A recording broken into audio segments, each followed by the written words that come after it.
Welcome back to our channel Kanishk expert classes. आपका अपना राहुल कुमार आपकी कनिष्क एक्सपर्ट क्लासेस में आप सभी का स्वागत करता है। आज का टॉपिक है प्रोनाउन, जिस पर हम चर्चा करेंगे। प्रोनाउन होते हैं वो वर्ड जो नाउन को रिप्लेस करते हैं। जैसे लिखा हुआ एक कोई कहानी है जिसका एक पात्र है राम। इसका एक कैरेक्टर है Ram. Went to Lanka. Ram went to Lanka. अब इस कहानी को जब आगे बढ़ाएंगे तो हमें राम शब्द का वर्ड का बार बार यूज़ करना पड़ेगा, और वो जब किसी वर्ड का बार बार यूज़ करते हैं तो वो हमें इरिटेट फील कराता है। और उसी इरिटेशन को रोकने के लिए हम क्या करते हैं, कुछ नए वर्ड्स का यूज़ करेंगे जो राम को या नाउन को रिप्लेस करेंगे। इस कहानी में राम को रिप्लेस करेंगे, और भी कुछ जो नाउन होंगे उनको रिप्लेस करेंगे, और वो वर्ड्स क्या कहलाएंगे, प्रोनाउन कहलाएंगे। जैसे यहाँ पर क्या यूज हो सकता है, यहाँ पर यूज हो सकता है राम की जगह ही। वेंट टू लंका या ही किल्ड रावण। उन्होंने वहाँ पे क्या किया था, रावण को मारा था। तो ये क्या, ही को रिप्लेस किया किसने, राम को रिप्लेस किया किसने, ही ने। तो ही क्या है यहाँ पर, ही यहाँ पर है प्रोनाउन। खैर आगे इसके डीप में चर्चा करेंगे, लेकिन सबसे पहले नाउन को कैटेगराइज कर लेते हैं। और कैटेगराइज करने के दौरान मीन्स बांट लेते हैं। तो पहले नंबर पर आता है पर्सनल प्रोनाउन। पर्सनल प्रोनाउन क्या होता है, पर्सनल प्रोनाउन होता है जो रिलेट्स करता है पर्सन से। पर्सनल प्रोनाउन पर्सन से रिलेट करता है। तो पहले पर्सन होते हैं कितने प्रकार के, 3 प्रकार के। फर्स्ट पर्सन, सेकंड पर्सन और थर्ड पर्सन। फर्स्ट पर्सन होता है जो होता है स्पीकर। फर्स्ट पर्सन होता है जो स्पीकर होता है, जो बोलता है उस बात को, जो बात को बता रहा होता है। सेकंड पर्सन होता है लिसनर, जो बात को सुन रहा होता है। और थर्ड पर्सन होता है जिसके बारे में बातचीत हो रही है। जैसे अभी मैं बोल रहा हूँ तो मैं हूँ फर्स्ट पर्सन, जो इस बात को सुन रहा है वो होगा सेकंड पर्सन। मान लीजिए मैं अगर नरेंद्र मोदी जी के बारे में कोई बात करता हूँ तो वो कौन है, थर्ड पर्सन है। फर्स्ट पर्सन में क्या आता है, फर्स्ट पर्सन में आता है आई और वी। सेकंड पर्सन में आता है यू, और थर्ड पर्सन में आता है ही सी इट दे। आई होता है वो होता है सिंगुलर, और वी होता है प्लूरल। दो टेंसों को छोड़कर बाकी सब में आई सिंगुलर होता है और वी होता है प्लूरल। आई किस में, सिर्फ प्रेजेंट इंडेफिनिट और प्रेजेंट परफेक्ट में आई प्लूरल होता है, बाकी सभी टेंस में आई सिंगुलर रहता है। ठीक है। उसके बाद बात आती है वी की। आई का प्लूरल ही होता है वी। आई मीन्स होता है मैं, और वी मीन्स क्या होता है, वी मीन्स होता है हम। और अगर आई को हम ऑब्जेक्टिव केस में यूज़ करना करेंगे तो मी यूज़ करेंगे, और वी का ऑब्जेक्टिव केस क्या होता है, अस होता है। एक पॉजेसिव केस भी होता है जिसमें आई का पॉजेसिव केस को हम 2 भागों में बांट लेते हैं, केस 1 और केस 2। और आई का पॉजेसिव केस 2 हो जाएंगे, एक केस 1 में माई हो जाएगा और केस 2 में माइन हो जाएगा। केस 1 और केस 2 किस तरह से यूज़ होंगे ये हम आगे चर्चा करेंगे। वी का पॉजेसिव केस अवर और अवर्स हो जाएगा। यू का ऑब्जेक्टिव केस भी यू ही होता है, और पॉजेसिव केस योर और योर्स हो जाता है। ही, सी, इट, दे ये थर्ड पर्सन में आते हैं। ही का यूज़ करते हैं वह के सेंस में, और ये यूज होता है मेल के लिए। सी का यूज होता है फीमेल के लिए, और इसका ऑब्जेक्टिव केस हर होता है। पॉजेसिव केस भी इसका हर होता है, और सेकंड भी हर होता है। It, it's, it's, they, them, their और theirs. They, them, theirs, their. They होता है ही और सी का प्लूरल होता है, और इसका ऑब्जेक्टिव केस का होता है देम होता है, और पॉजेसिव केस देयर और देयर्स होता है। ठीक है। इसके बाद हम कुछ रूल्स पर बात कर लेते हैं। वर्ब के बाद हमेशा, रूल नंबर फर्स्ट कहता है वर्ब के बाद हमेशा ऑब्जेक्टिव केस का यूज़ करते हैं। रूल नंबर सेकंड ये कहता है कि वर्ब से पहले अगर हमें यूज़ करना हो तो हम सब्जेक्ट का यूज़ करेंगे। रूल नंबर 3 कहता है प्रीपोजिशन के बाद हमेशा ऑब्जेक्टिव केस आता है, ऑब्जेक्ट आता है। प्रीपोजिशन क्या होती है, प्रीपोजिशन होती है जैसे to, between, of, with, without,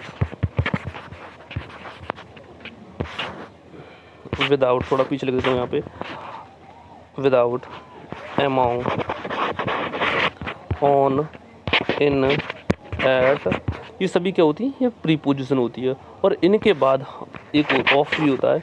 इन सभी के बाद क्या होता है, ऑब्जेक्टिव केस का यूज़ होता है। कैसे होता है, कुछ एग्जाम्पल्स समझ देख लेते हैं। यहाँ लिखा हुआ आई र्यून्ड, सी र्यून्ड आई, सी र्यून्ड आई। यहाँ पर जो र्यून्ड है वो वर्ब है, और वर्ब के बाद क्या आता है, रूल नंबर फर्स्ट में था कि वर्ब के बाद ऑब्जेक्ट आता है। और यहाँ पर क्या लिखा हुआ है, वर्ब के बाद आई क्या है, यहाँ पे सब्जेक्टिव केस है। सब्जेक्टिव केस का यूज़ नहीं होता क्योंकि ऑब्जेक्टिव केस का यूज़ होता है। और आई का ऑब्जेक्ट क्या होता है, आई का ऑब्जेक्ट होता है मी होता है। आई का ऑब्जेक्ट क्या होता है, मी होता है। तो सी र्यून्ड मी हो जाएगा। नेक्स्ट सेंटेंस क्या कहता है, माई मदर लव्स आई।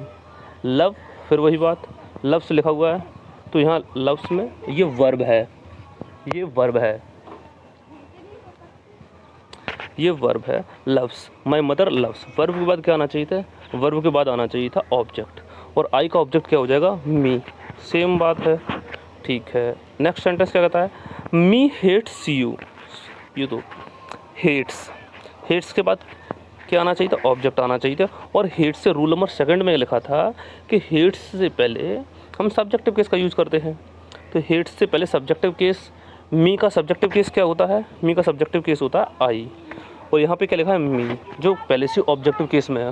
होना क्या चाहिए था, होना क्या चाहिए था, आई होना चाहिए था। तो यहाँ पर क्या हो जाएगा, आई हो जाएगा। और दूसरी बात ये है, दूसरी बात ये है,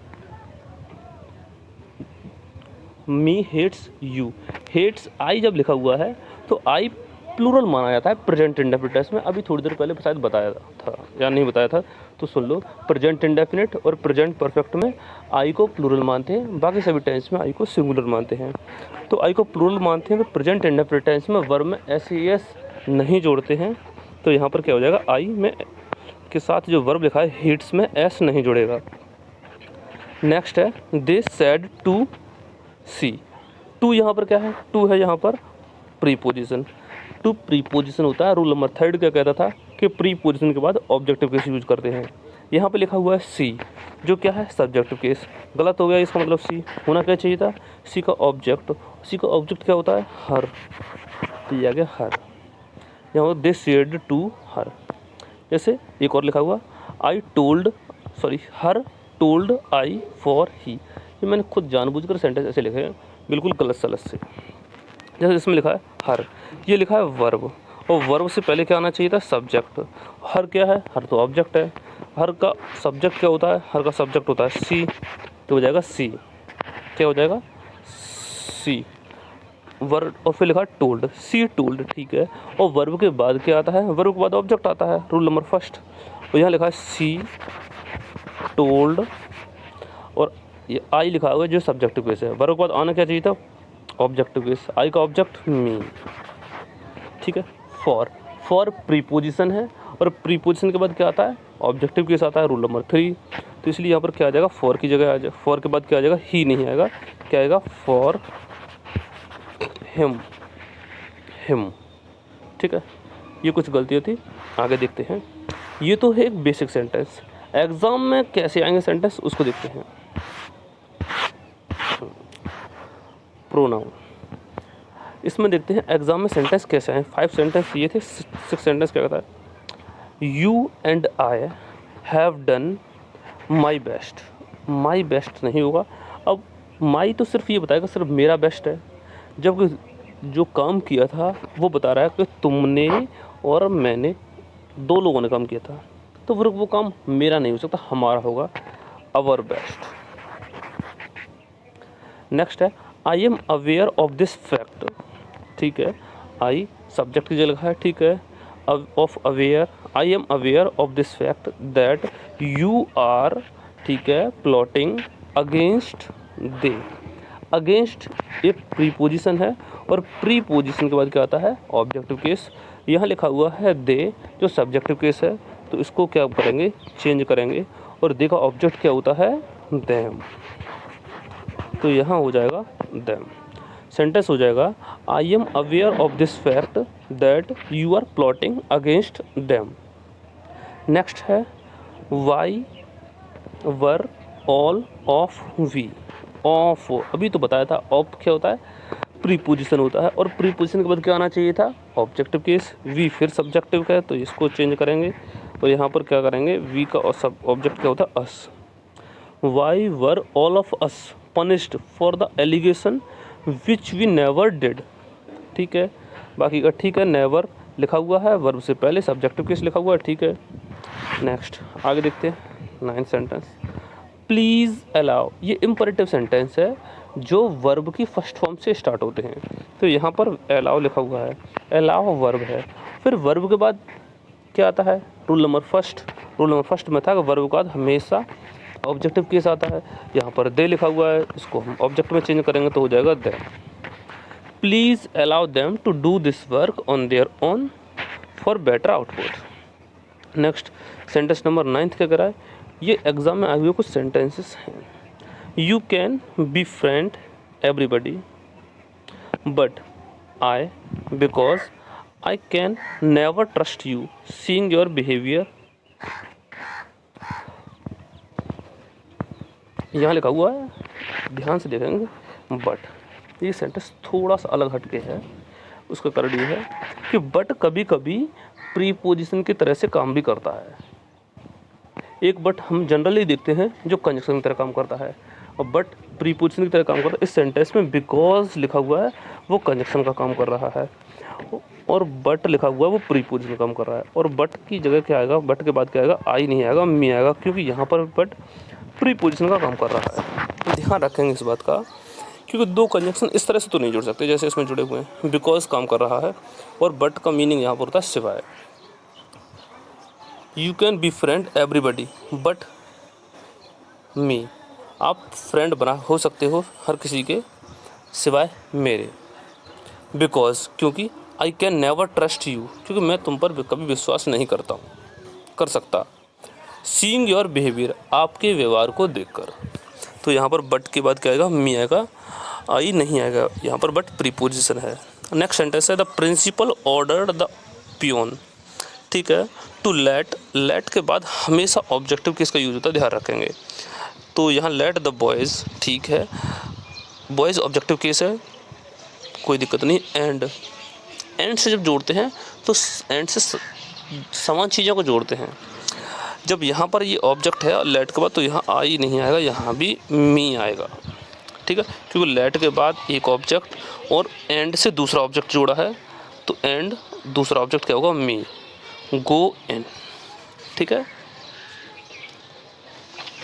next sentence rule number 4, based on rule number 4।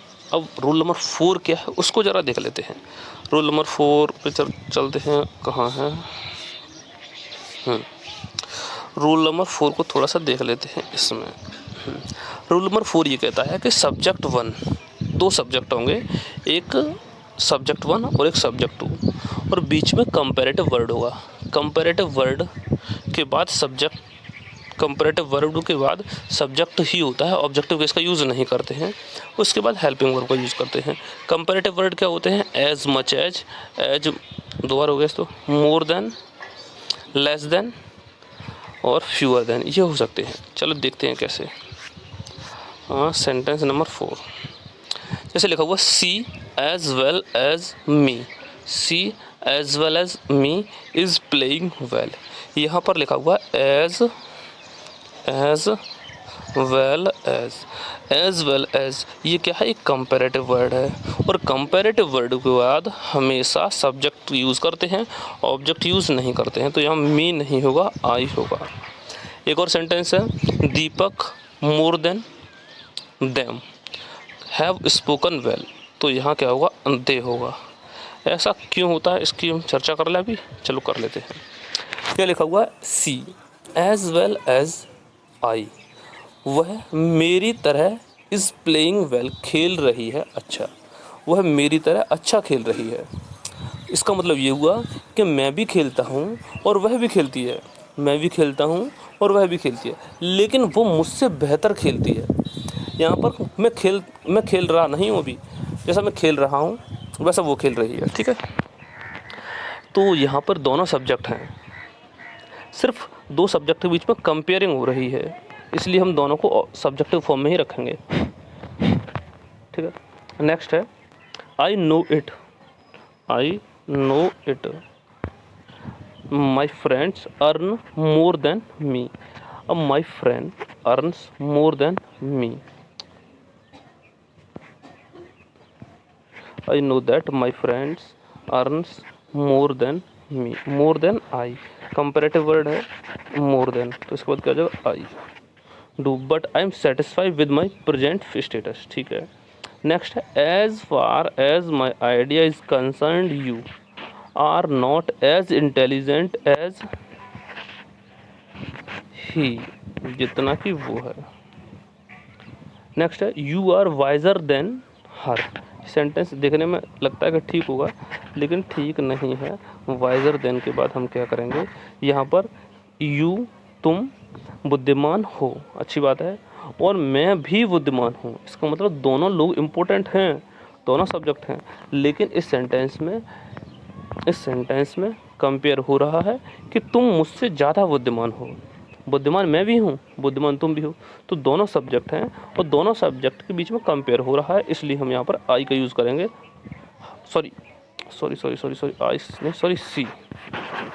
C, you are wiser than see, okay.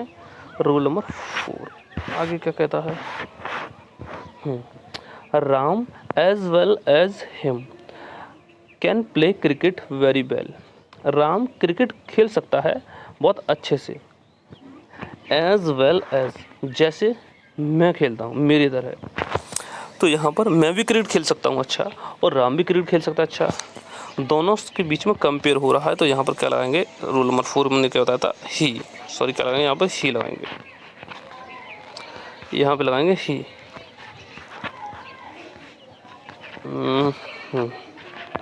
यहाँ लगाएंगे ही। नेक्स्ट है he was much more surprised than, comparative word के बाद फिर क्या आएगा यहाँ पर, I to see the dancing girl coming toward us. Next possessive case, मैंने बताया था वहाँ पे दो पॉजेसिव केस थे, केस फर्स्ट और केस सेकंड। केस फर्स्ट में क्या होता है, जैसे केस फर्स्ट में था my, our, your, his, her, its, their, इनके साथ नाउन यूज़ होता है। केस सेकंड है mine, ours, yours, his, her, its, their, so ये क्रॉस का चिन्ह गलत लग गया यहाँ पे, और इनके साथ नाउन का यूज़ नहीं होता है, मीन्स केस फर्स्ट में नाउन यूज़ होता है, केस सेकंड में नाउन यूज़ नहीं होता है। जैसे एग्जांपल है ही इज़ माइन ब्रदर, यहाँ पर केस सेकंड है माइन और केस सेकंड में क्या लिखा होता है कि नाउन का यूज़ नहीं होता है, जब यहाँ पे मैंने यूज़ कर दिया है तो सेंटेंस गलत है।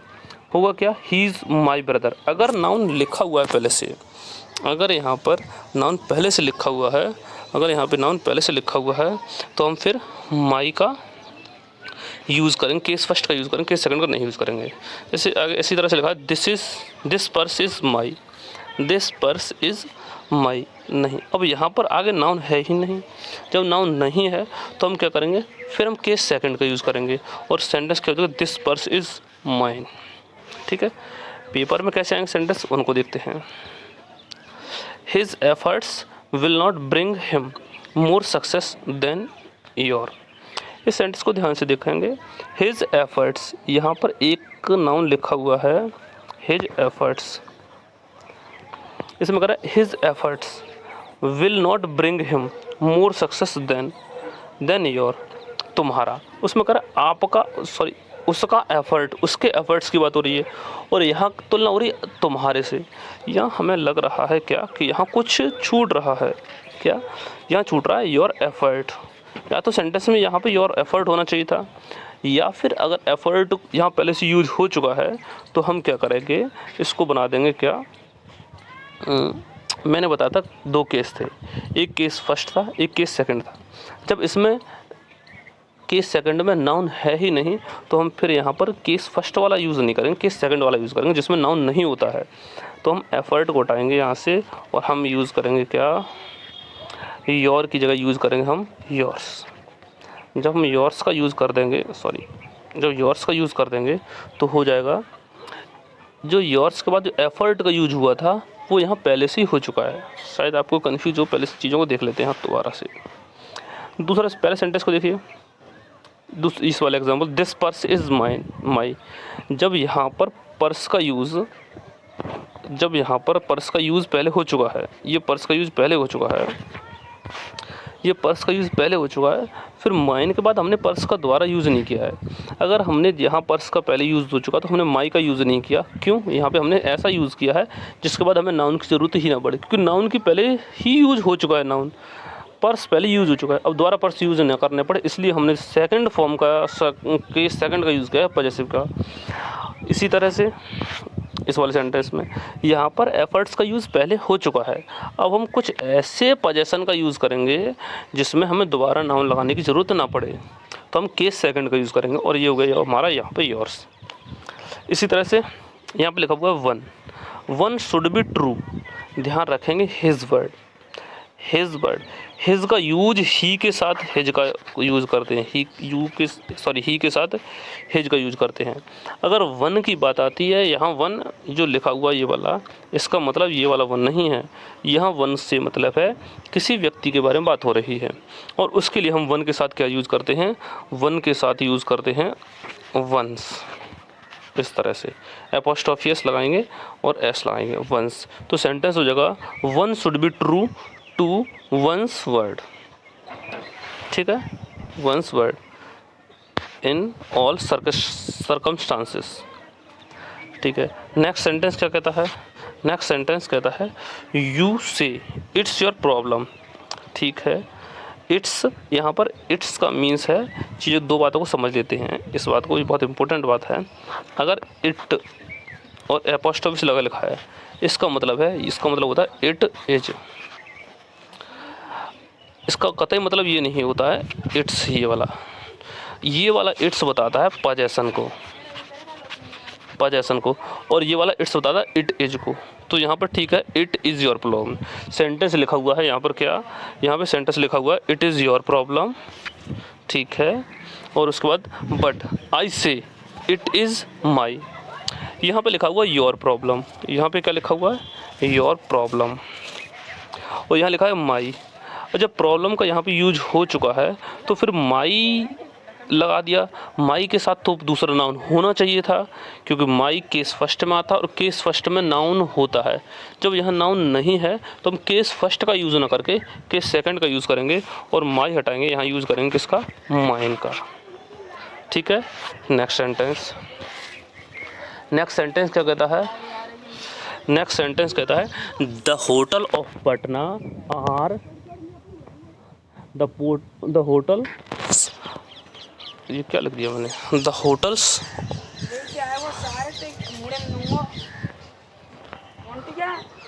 Hotels Patna are more luxurious than Muzaffarpur. यहाँ पर क्या हुआ, यहाँ होटल्स ऑफ पटना होना चाहिए था। The hotels of Patna are more luxurious than. जब इस सेंटेंस को, एक तो यहाँ पर गलती ये है, ये टाइपिंग एरर है, यहाँ पर ऑफ होना चाहिए था। फिर यहाँ पर जो पोजीशन बनाया हमने ऑफ से बनाया है, तो यहाँ पर भी पोजीशन हम बनाएंगे। जब मोर देन के बाद पोजीशन बनाएंगे तो दोज ऑफ का यूज़ करेंगे, दोज ऑफ मुजफ्फरपुर। दोज का यूज़ क्यों किया है, क्योंकि यहाँ पर पहले से होटल्स लिखा हुआ है जो प्लूरल है, और उसके लिए हम क्या करेंगे, हम दोज का यूज़ करेंगे, प्लूरल। नेक्स्ट सेंटेंस है दीज बुक्स आर, इसको थोड़ा सा हटा दूँ मैं, these books are Sanju's and your, Sanju's and your. अब यहाँ पर एपोस्ट्रोफी लगा के बुक्स का यूज़ यहाँ पर पहले हो चुका है, यहाँ बुक्स का यूज हो चुका है यहाँ पर। और फिर योर के बाद यहाँ दूसरा नाउन या तो होना चाहिए था। अब नाउन नहीं है, नाउन का यूज़ पहले हो चुका है, तो हम केस फर्स्ट का यूज़ ना करके केस सेकंड का यूज़ करते हैं, जिसमें नाउन की ज़रूरत नहीं पड़ती है। तो यहाँ पर क्या हो जाएगा, योर ना होकर क्या हो जाएगा, योर्स हो जाएगा। These books are Sanju's and yours. Then तब why Alok wanted to take them, फिर आलोक उन्हें क्यों लेना चाहता है। बाकी का सारे सेंटेंस ठीक है, शायद ख़त्म हो गया video. Thanks for watching guys. Video को लाइक कर देना, सब्सक्राइब कर देना और वैक्सीन ज़रूर लगवा लेना। मैंने लगवा लिया है, आप सभी लगवा लीजिए। इसमें पॉलिटिक्स की कोई बात नहीं है, ये एक नेशनल पेंडेमिक है, तो इसमें राजनीति की ज़रूरत नहीं है मुझे लगता है। और आप भी इस पर विचार करें और वैक्सीन जो 18+ हैं वो सभी लगवा लें। योगा डे आने वाला है, उसके बाद 18+ शुरू हो जाएगा वैक्सीनेशन। अभी भी चल रहा है, जहाँ पे नहीं है वहाँ हो जाएगा, फिर वैक्सीन करा लें। ठीक है, ठीक है, नमस्ते, बाय बाय।